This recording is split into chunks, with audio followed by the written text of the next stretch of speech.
Playin. Yeah.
Ashley Cobb is in the building. Now listen, you go by Sex with Ashley. We ain't having sex with Ashley today, but we getting all up in Sex with Ashley's business so that she can give us the secrets and the tea and the strategies for you single women who are preparing mentally to become wives. So we got to talk about how you became Sex with Ashley. You are a blogger, you are a sex expert and educator, but how did you get into this space? So I have a degree in public health. Okay. And so when I got out of college, I wanted to originally be a health educator. At the time, I couldn't find a job, so I was a teacher. And then while I was teaching, I kind of started blogging, talking about sex and women's pleasure. So that was 6 years ago. So I just kind of started because I couldn't find a job. Got you. Okay, so it was kind of a needs-based thing. Like, I get in where I fit in and I make this work. What's your relationship status? Single. Single. So as a sex expert, how does that introduction, when you're going through the selection process and you're courting, how does that introduction typically translate to the conversation? So do you just say, hey, I'm Ashley, I'm Sex with Ashley? I know you don't say that. I don't. No. Because usually I tell people I'm a writer. That's usually what I go with. Okay. I'm like, I'm a writer. Because typically from my experience, when I found out, when I lead with I'm a sex blogger or I write about sex, the conversation kind of goes left. And that's all they can focus on. So I kind of tell them I'm a writer, which is not a lie, just not the whole truth, right?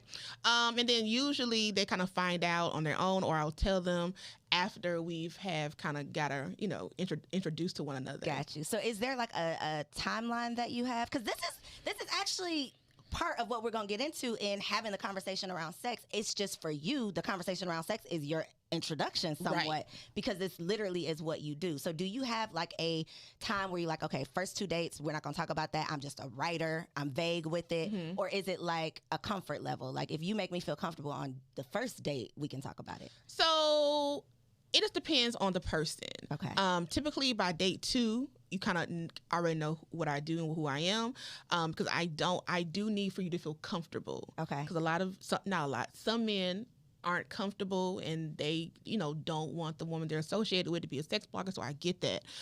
So I kind of tell you by date 2, by 3, you kind of know what it is and you kind of make your own decision. Got you. Yeah, but I don't lead with it day 1. Okay, typically. so we're not leading with it, but you're not ashamed of it. You're not hiding it. You just aren't. No. Hello. Yes, got you. correct. Okay. Now listen, it's about to get real juicy, real steamy. So go ahead and like this video because I don't want you to get caught up in the conversation and forget to show your girl some love. So listen, speaking of the comfort level, their comfort level, for not a lot, but for some women, the topic of conversation is not necessarily one that they are comfortable with, but it's a part of dating. It's a part of the conversation. It's a part of any relationship. So what is your advice for someone who, we all have different experiences, all different backgrounds, someone who knows that dating is a mandatory part of, trying to get to marriage, but they're not 100% comfortable having the conversation? I teach women. My job is to teach women how to get comfortable having the conversation. Because like you said, sex is a very important thing, and we all are having sex. So it's important for women to be able to prioritize their pleasure and to be able to say what they need sexually. So there's different ways you can do that. If you're not comfortable vocally like me, there's you can do like texting, or there's like games. They have sex games now that you can play. They have conversation games that just talk about simple things like, what do you like to do? What do you dislike? What is your favorite position? Stuff like that. I'm starting to sweat already. See, things like that help you to do it in like a fun way. Take the pressure off. So doing it like that, or using pop culture, like for example, if something, let's say a movie is out and there's something that you're interested in.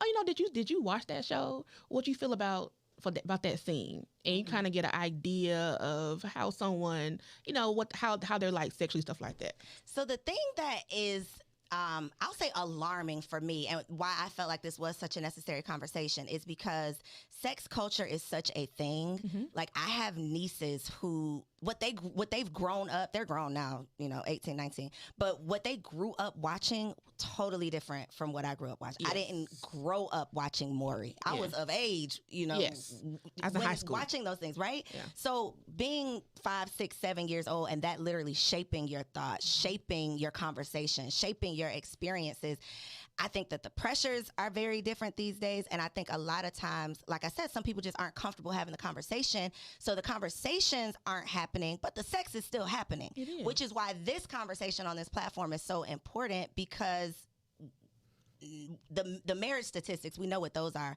but women never slow down with having babies. Women never slow down with the sex. So we're having it, we're doing it, but are we doing it in a way that can be productive? And what I found is, because I do the Madamenoire Dear Ashley sex column every week, and so plug, where can they find that?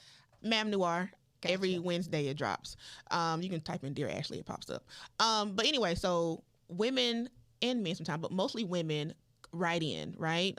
And these are women who are in marriages, women who are single, whatever. But the common thing that I have found with a lot of these letters is women call in and they're not happy with their sex life, right? And then usually my response is, well, how long has this been going on? Or why haven't you talked about it? And usually it's been going on a long time. And they just don't have the language, or they don't feel comfortable being able to say, this doesn't work for me, and it hasn't been working for me. And so, what I found in doing the column is that good sex is imperative to the longevity of a relationship, I think. Because, because a lot of times people are at their wits' end, and now they're thinking about, stepping out, and we don't want to do that, but if they just had the conversation, like one letter in particular, this woman, she was with her husband and it just wasn't hitting.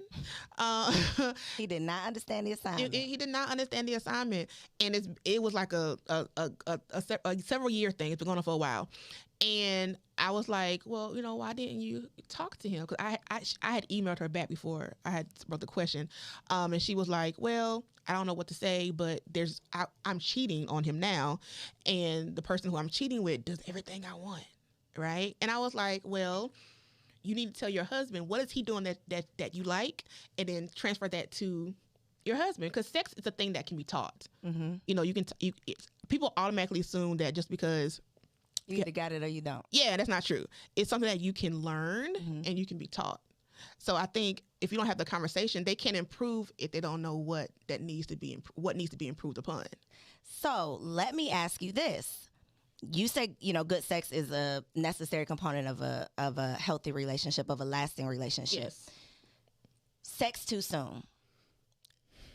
So a couple episodes ago, episode number 1, plug, I interviewed my husband, and we talked about, he shared the male's perspective on, sex and relationships, sex too soon, how men can sometimes interpret it. And of course, this is not 100% thing. There's always exceptions to the rule.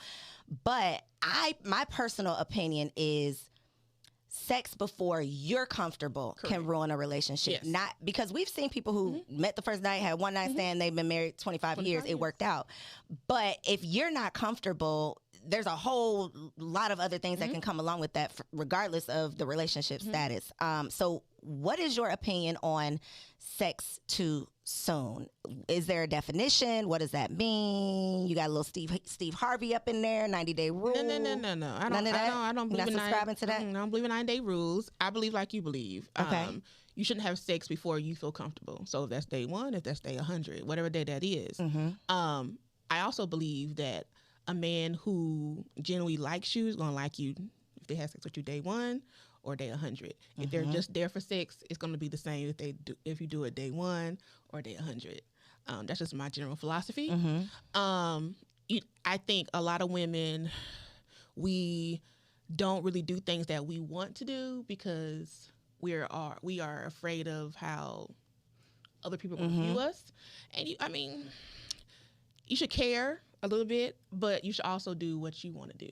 I feel that way. Yeah, I feel like you shouldn't live your life based upon thoughts of people who don't really matter at that moment. So I think it comes down to your confidence, though, right? Because a lot of times and we talked about this too, a woman will think, okay, if I have sex with you tonight, because I know you want to have sex with me tonight, even though I know I'm not ready to have sex tonight, I think that if I do that, that's going to seal the deal for me, or that's going to make you want me more. That's going to make us go to the next level or whatever.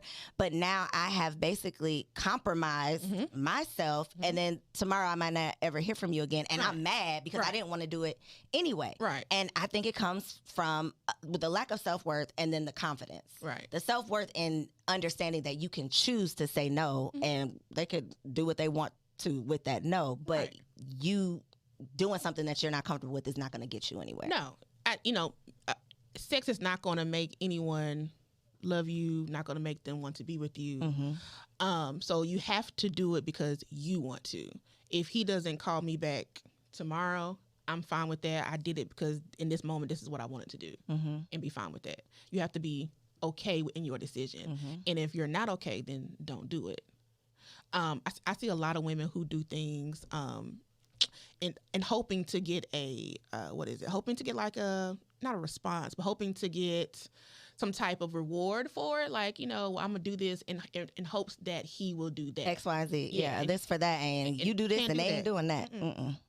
So for the single women, what are some of the issues that you're seeing from the people who are writing in?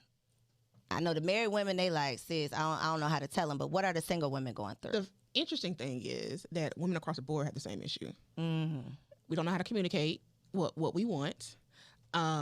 We are having bad sex, again, because we don't know how to communicate. And then I get a lot of single women asking questions about hoephases.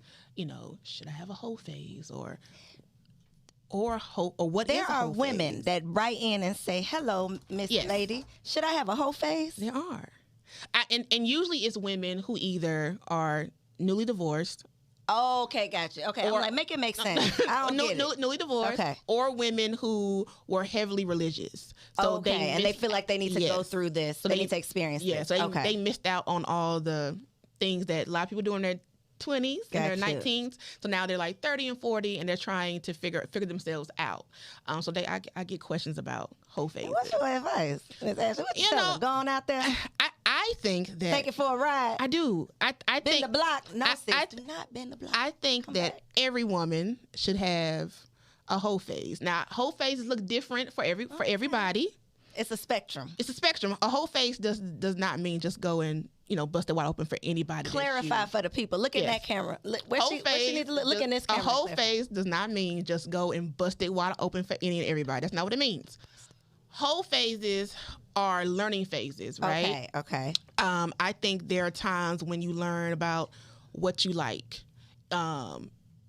who you like, right? It's a learning experience because you are only focusing on yourself versus in relationships and dating, you're trying to focus on you and the other person. But I do think hoephases build character. Now, you don't have to explain that one. They build character. What? Now, how? Come on now, break it down, please. Character. I learned a lot about myself.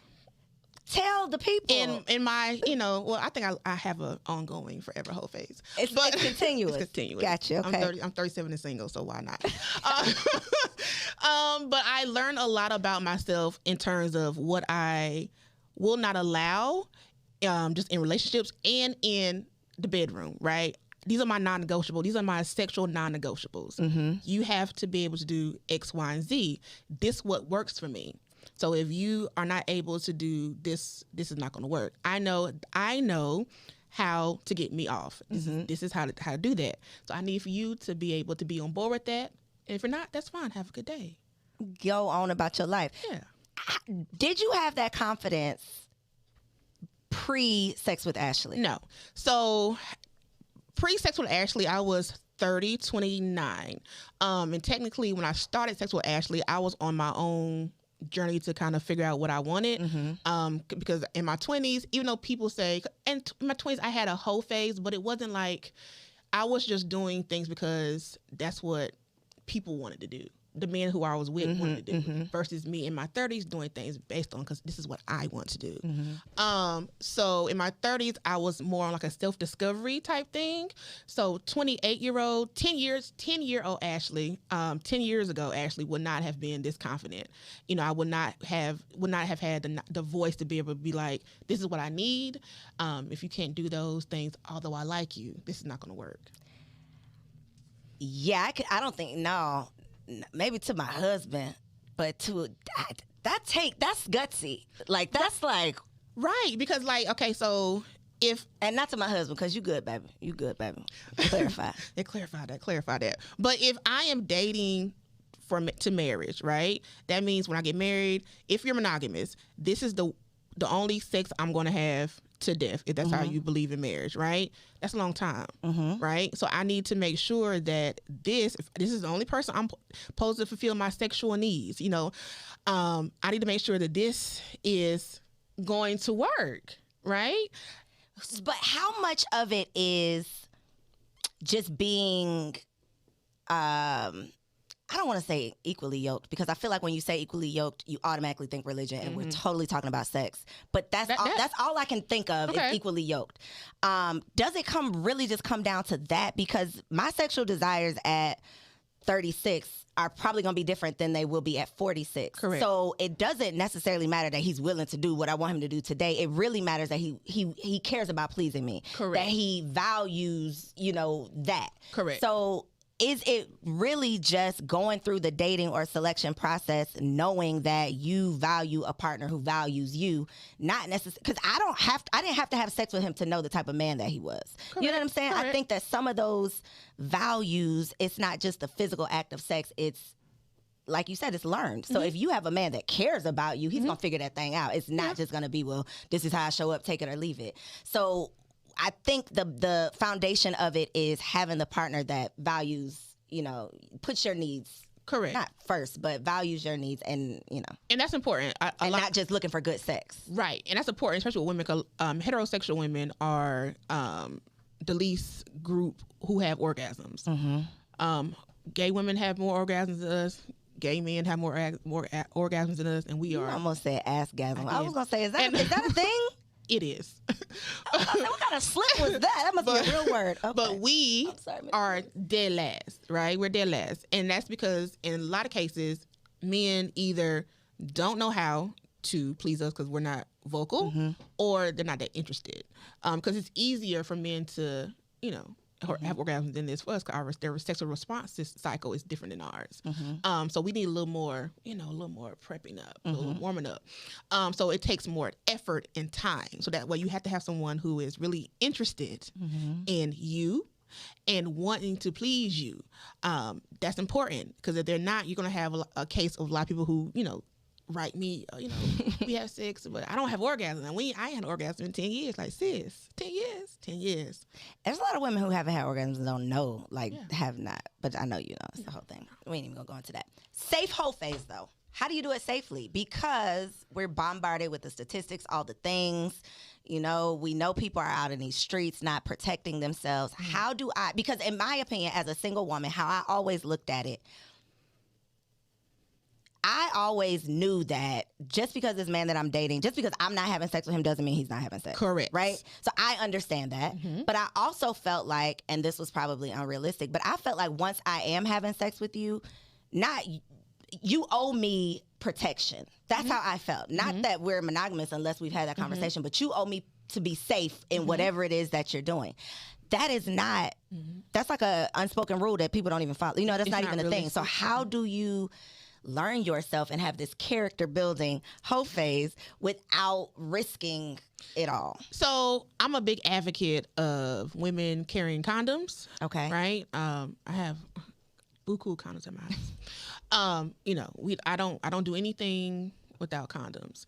And in even terms, even if somebody you are like regularly dating, but y'all not exclusive, you still need to wear condoms because you never know what somebody's doing when they're not in your presence. And most of the people who get STDs and HIV, they come from monogamous relationships. So the other person is out there doing stuff and you have no idea they're doing. So condoms, regular testing. So if you're going to be out here doing, you know, risky things, and no shade, I do risky things sometimes too. You need to be able to get tested regularly so you can at least know what's going on. A lot of times we as women, and I've been guilty of this too in the past, we'll go from man to man, past relationship to past relationship, and no type of testing in between. We don't know what's going on down there.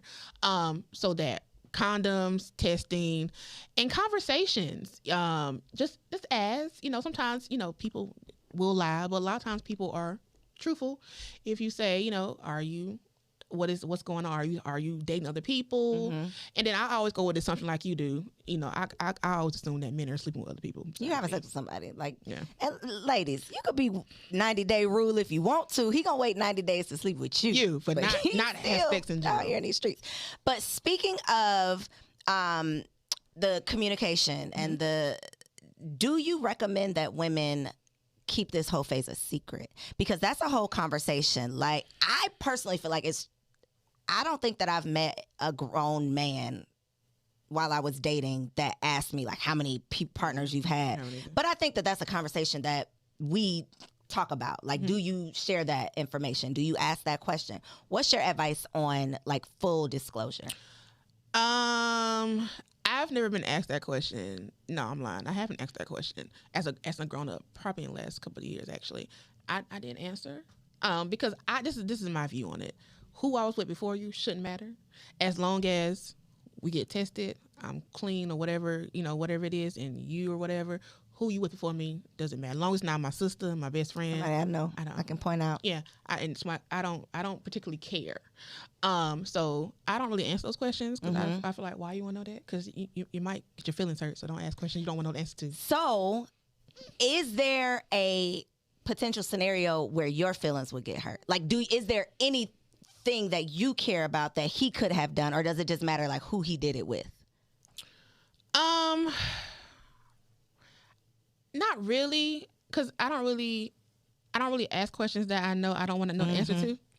As long as, you know, if it was like my best friend, something like that, then yeah, I'll be like, you know, like, oh dang. Hold on, wait a minute. Well, yeah.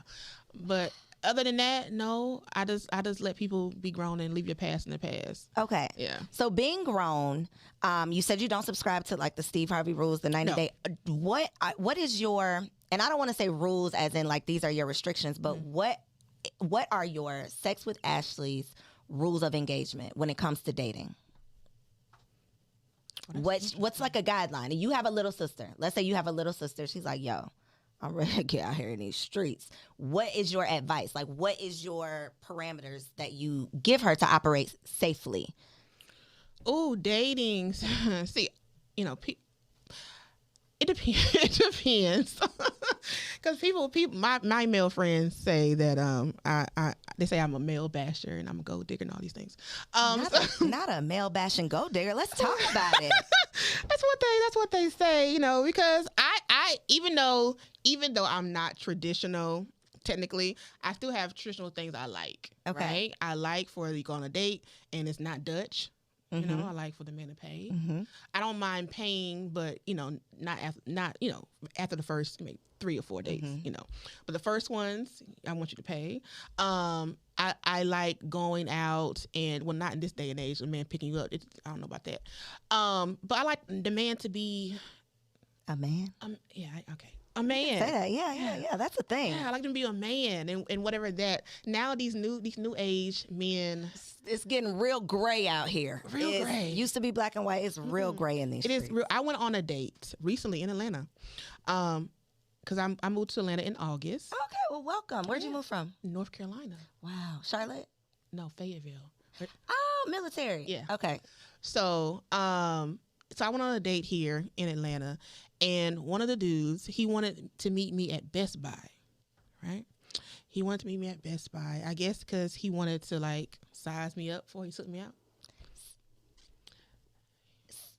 He wanted. Okay, I'm gonna let you keep going. I have questions. I have questions too. He wanted to meet at Best Buy, so we get to Best Buy, and I guess he, I don't know, I guess he liked the way he saw. I don't know.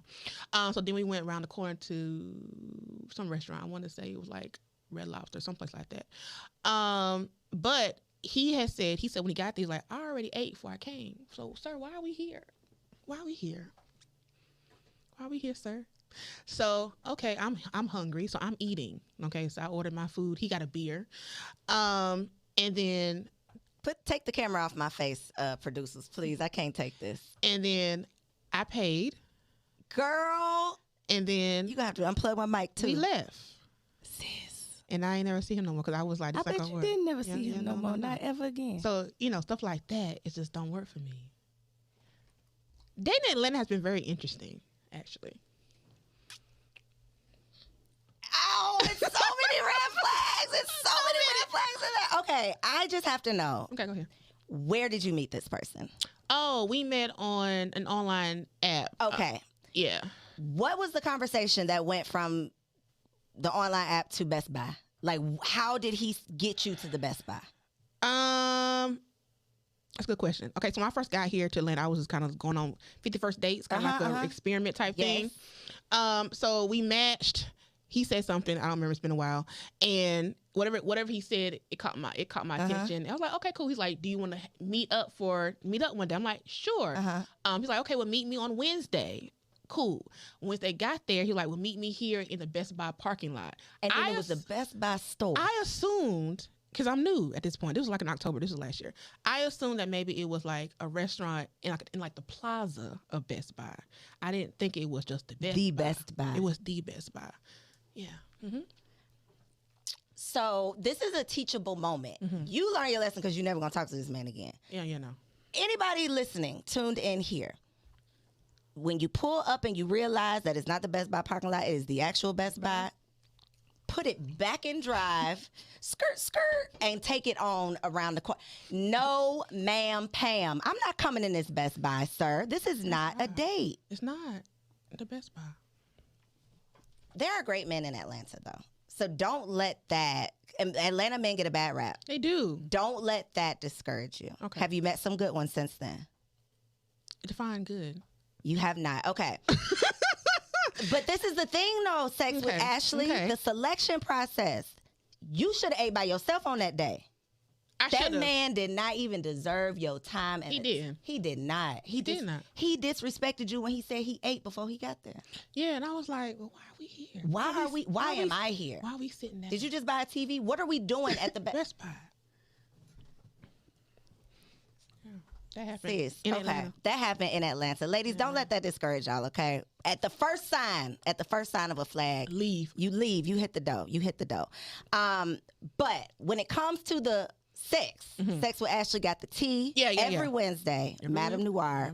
Where can the people stay connected? Where can they drop those questions? Because I know they have some questions. Don't ask me the questions, y'all. Give them to Sex with Ashley. Let them know where they can find So you can find me on Instagram at Sex with Ashley. Or you can you can email me your questions at ashley@sexwithashley.com. Listen, this has been a juicy episode, okay? And I know we have spent a whole episode talking about sex and getting the honey, but your girl is still very much here to help you make the money as well. So if you are interested in finding out how you can get Sally Mae off of your back, definitely make sure you join me March 8th for the student loan debt workshop. The link is going to be in the description below. And y'all, I almost forgot our giveaway. So much so that I don't even have a winner yet, y'all. Let me log in real quick.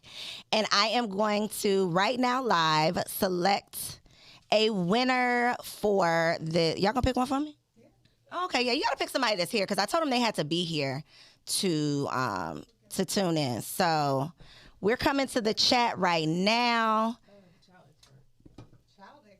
Child expert in the building. So listen, the child expert is our lucky winner of this hand-painted, one-of-a-kind, hand-painted by a Black woman. This is a Black brand, protect Black people. All you got to do to claim this prize, shoot me a DM on Instagram at Koereyelle. Send me your mailing address, and I will get this right out to you. It was a way for us to celebrate hitting 2,000 subscribers. So listen, if you have not subscribed yet, girl, stop playing.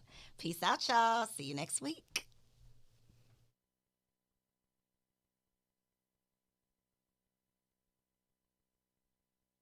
Working for what you want in life and in love. So make sure you hit that subscribe button so that you'll be notified when the next video drops. And comment below and let me know what you want to see on the next video. Peace out.